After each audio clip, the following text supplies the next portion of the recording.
Hi guys, in front of me is Motorola Moto E13 and let me show you how to add or remove a Google account. So at first enroll the list of all apps, then find and select settings, and here allocate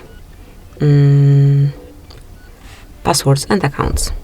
Now all you have to do is to click on the account that you wish to remove and select remove account. Then confirm it by tapping on remove account, and that's it. As you can see, it is no longer connected.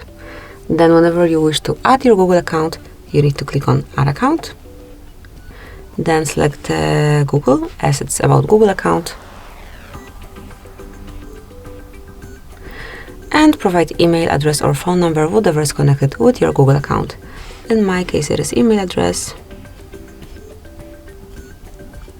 And then click on next. Now provide the password.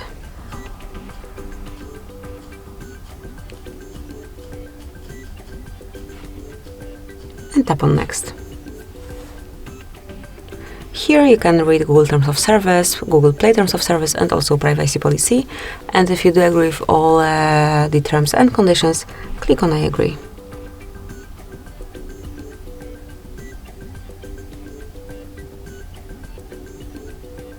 And that's it. As you can see, it has been added. Thank you for watching. Please subscribe our channel and leave the thumbs up.